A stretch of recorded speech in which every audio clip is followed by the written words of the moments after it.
tunamshukuru Mwenyezi Mungu, mchezo umeisha salama na hatuna injury yoyote, na pongezi za dhati ziende kwa mashabiki wote kwa mashabiki wote wa Taifa Stars ambao leo tumejitokeza kwa wingi katika viwanja vya Mwembe Yanga, tumeangalia mechi pamoja, na vile pongezi za dhati ziende kwa mkuu wa wilaya ambaye aliotupa fursa hii, amesapoti vikali katika kuiwezesha Tanzania Sports Influencers katika kufanya nini, kuionyesha hii mechi hapa live kwa Watanzania.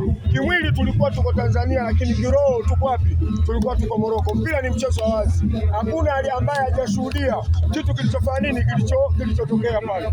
Mimi tangu mchana nilivyoona refari amepangwa yule jamaa na ile mikakati waliokuwa wameiweka Morocco, wao ndo walianza kumlalamikia yule refari. Nilikuwa nawaambia wenzangu, hizi ni techniques ambazo Morocco wanazitumia, lakini wanajua huyu mwamuzi atakuwa na advantage kwao. Hakuna aliyeshindwa kuona kwa macho yake yote mawili leo kwamba Tanzania leo tumefanywa kitu cha ajabu mbele ya rais wa FIFA na mbele ya rais wa Afrika. Yani ilikuwa inaonekana kabisa kwamba walikuwa wanaogopa leo kwamba mwenyeji akitolewa kwenye mashindano, basi mashindano yataenda kufanya nini, yataenda kupooza. Lakini kikubwa pongezi za dhati ziende kwa mwalimu wetu na benchi yetu la ufundi Miguel Gamondi, ambaye ni mwalimu mwenye uthubutu mkubwa wa kuweza kuipanga timu vizuri na kuwa na mikakati thabiti na kuwa na mifumo sahihi katika kukabiliana na wachezaji wakubwa. Maanake unapozungumzia Morocco unalizungumzia taifa ambalo juzi kati tu msimu wa 2022 imeenda kuvunja rekodi ya timu za Afrika ambazo imefika katika hatua nusu finali katika kombe la dunia na kwenda kugombania mshindi wa 3 alicheza na Croatia.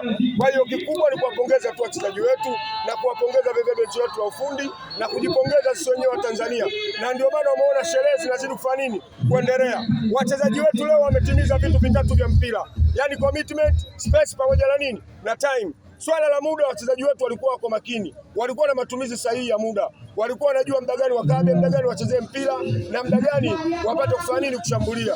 Ukija katika swala commitment, wachezaji wamemwaga jasho, wamelitumikia taifa lao, wameipambania bendera ya taifa. Kilichokosekana kabisa ni swala la matumizi ya nafasi. Tumepata nafasi mbili. Nafasi ya kwanza imetengenezwa na mwalimu Simon Msuva, kwa bahati mbaya amekosa ile nafasi. Nafasi ya pili ameitengeneza tena mwalimu, amekuja amefanya nini, ameikosa Faisal Sufi. Lakini ni bahati mbaya, mpira ni mchezo wa makosa, huwezi ukaadhibiwa kabla hujafanya makosa. Kwa namna ambavyo Taifa Stars wamecheza ni wazi kama shabiki umeridhika 100%. Ukimwona mtu hajaridhika, huyo atakuwa akili zake haziko sawa, atakuwa hana afya ya akili, kwa sababu watu wote tumeona kilichokuwa kinatokea.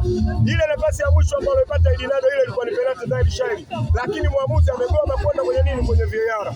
Hata ukiangalia makosa mengine, Morocco amepewa kadi ya njano moja tu pamoja na paulo zao zote za hatari walizokuwa wanacheza, lakini kadi ya njano imetoka moja. Kwa hiyo hii ilikuwa ni mbinu rasmi katika kuwatoa wachezaji wa Tanzania. Pongezi za dhati ziende kwa safu yetu ya ulinzi ya nyuma ambayo ni Baka, Shabalala pamoja na Mnoga pamoja na Shomari Kapombe pamoja na Ibrahim Baka na captain Nondo Mwamnyeto.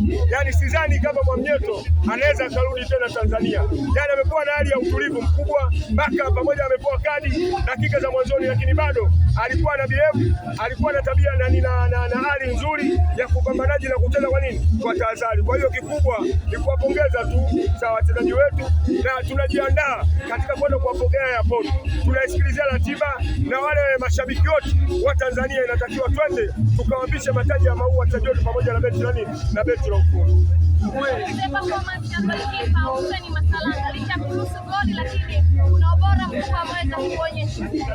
Unajua yule mtoto alikuwa anacheza Real Madrid, ana akili nyingi. Yani ule mpira Masalanga alikuwa anajua ule mpira labda yule anaweza akatoa vipas au anaweza akapiga cross, lakini akaitandika pale. Kwa hiyo Masalanga akawa amepotea kama hatua moja hivi, lakini kama angekuwa na uzoefu mkubwa, ina maana alikuwa anaenda kukava post, ule mpira usingeweza kufanya kuingia, ungemgonga.